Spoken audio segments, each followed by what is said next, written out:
খায় দিনবারে হাসে, খায় বাগদাসে।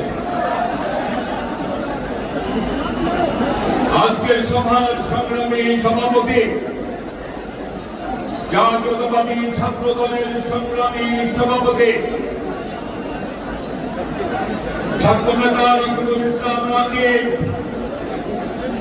প্রধান অতিথি হিসাবে উপস্থিত আছেন, যার নেতৃত্বে স্বৈরাচারের পতন হয়েছে এবং যার নেতৃত্বে ইনশাআল্লাহ একটি আধুনিক উন্নত বাংলাদেশ প্রতিষ্ঠা করব।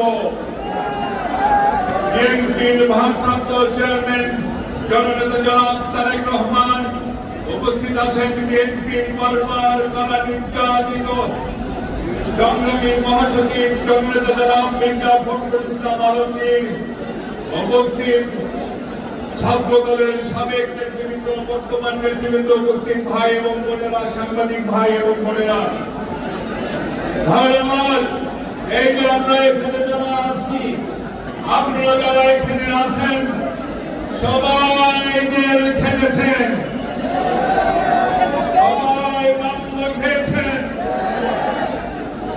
অনেকেই রক্ত দিয়েছেন,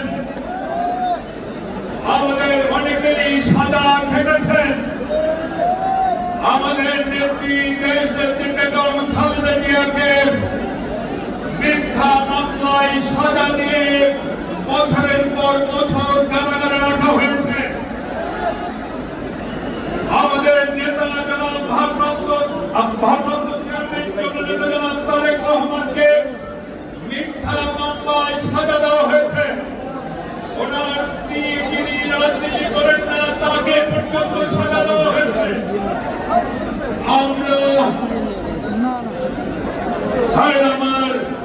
আমরা রক্ত দিয়েছি, আমরা জীবন দিয়েছি, আমরা গুম হয়েছি। আমার মনের আমার, আমরা কেন সব করেছি? আমরা জানতাম না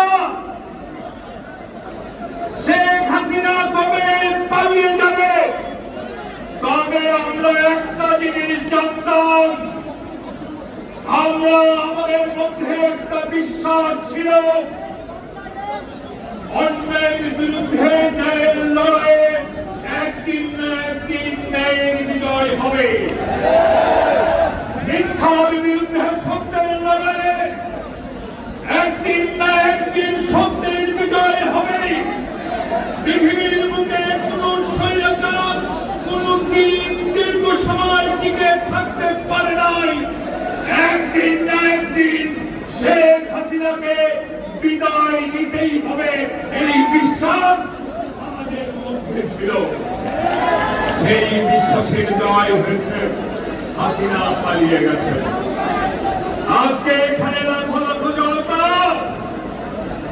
ইউনূস সাহেব দেখে যান, এই ছাত্ররা আপনার কাছে জমা জমি চায় না, টাকা পয়সা চায় না, সহায় সম্পত্তি চায় না। এই ছাত্র ভাইরা অতি দ্রুত জনগণের নির্বাচিত সরকার দেখতে চায়। এই ছাত্র ছাত্রী ভাই এবং বোনেরা চায় যে শহীদ পরিবারগুলো রয়েছে তাদেরকে মূল্যায়ন ঠিক করা হচ্ছে না, রাষ্ট্র তাদের দায়িত্ব গ্রহণ করুন। এই ছাত্র ছাত্রীরা চায় যারা আমাদের ভাইদের হত্যা করেছে, যারা আমাদের বোনদের হত্যা করেছে, যারা আমাদের গুম করেছে, তাদের বিচার বাংলাদেশের মাটিতে হতে হবে। শেখ হাসিনা বহু মানুষকে শেষ 15 দিনে 1,500 ছাত্র ছাত্রীকে হত্যা করেছেন, রাইফেলের গুলিতে হত্যা করেছেন, হেলিকপ্টার দিয়ে গুলি করে ছোট ছোট বাচ্চাদের হত্যা করেছেন। এই কুখ্যাত খুনিকে পৃথিবীর কোন দেশ আশ্রয় দিতে চায় না। এই